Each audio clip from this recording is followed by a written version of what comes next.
Guys, now today we are going to talk about the anti-cancerous drugs. The first we are going to understand these drugs, we have to understand the method of cell cycle. So cell cycle is dependent on the time period between two cell divisions. So first we see the cell cycle. The cell cycle, first we have like a G1 phase, it's called preparation of the DNA replication, and then another one is the S phase, is a synthetic phase, is a DNA replication phase 2. And now we go, another one is a G2 phase, preparation of cell division. And next we see mitosis phase, is called cell division. And between these phases there is a one more phase, is called G0 phase. So if you know the physiology, you can understand easily about what is cell cycle. So why I'm talking about this thing, because the drugs are going to affect to control these DNA replications and cell division process. So the different drugs affects on the different mechanism and different phases of these cell cycles. So before we understand, we going to other drugs, now we have to understand high replicating cells.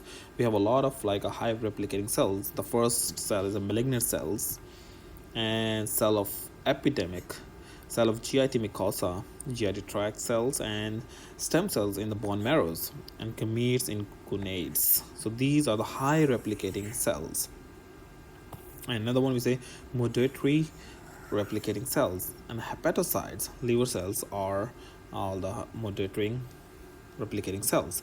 The non-replicating cell, we can see here the cell bodies of neurons and myocardium cells are non-replicating cells. So when it goes to the G0 phase, it will not go back to the synthetic phase. So what about the drugs? The most of the anti-cancer drugs are effect on these kind of cells, all kind of cells, malignant cells, epidemic. Okay, guys, now we are going to talk about the anti-cancerous drugs classification. So you can see there are two types of this classification. First, the cell cycle specific and cell cycle non-specific. And non-specific has G0 phase, and other phase it has MSG2 phase classification. So let's go in deep and dig it out which kind of drugs are going to use for these particular phases. So S phase, what's gonna do, inhibit the DNA replication. So what drug is gonna do is some methotrexate is gonna affect on it, the DHFR inhibitors. So you have to understand this. So dehydroxyrase fluoroductase inhibitor, fluorouracil, is gonna inhibit it also synthesis. And now we can see another drug, ethipocide and tenepocide, inhibit also the topoisomerase 2 inhibitor. And there is one more special drug here, 6 mercaptopurine. You can see, understand it, what's gonna do, it's gonna do the xanthine oxidase will metabolize, it's gonna disturb the balance. So we can use the extra drug here, allopurinol we're gonna use it to maintain the balance. So just remember, this is a key point for PMC exam. Sometimes they can ask you which kind of drugs you can use it. So allopurinol is a diuretics, you have to understand that. And G2 phase, which drug we're gonna use it is called belomycin, is an anti-tumor drug. So we're gonna use this drug to control G2 phase. M phase, there are a few drugs we can see here. Vincristine and vinblastine is gonna inhibit the spindle formation.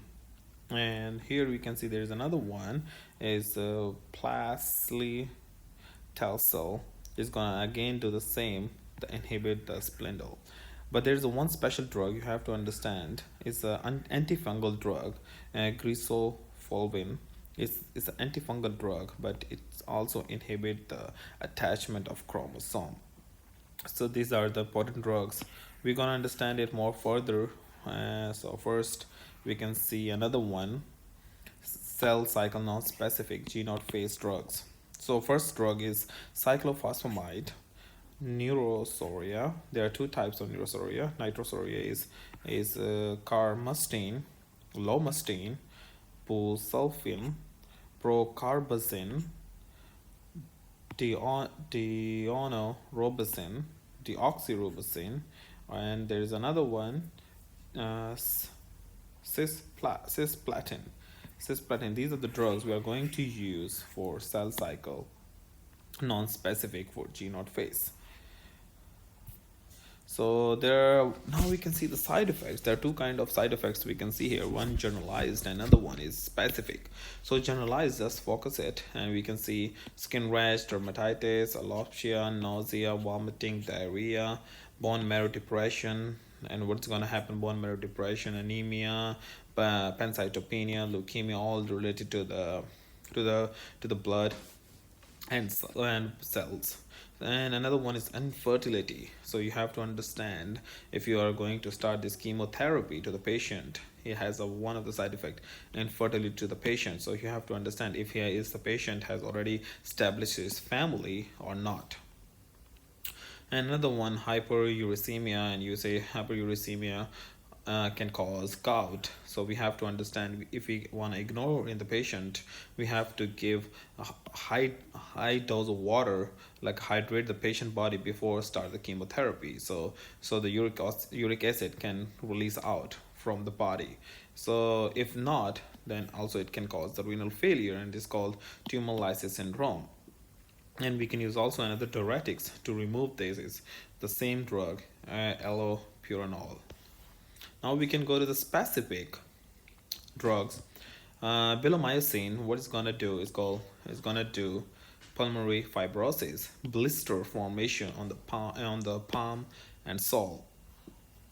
And there are the drugs. The key point here, you can understand, MCB, BPA. All the drugs you can see here, all can cause pulmonary fibrosis. So you have to understand this, the key point, MCB, BPA. So they can cause pulmonary fibrosis.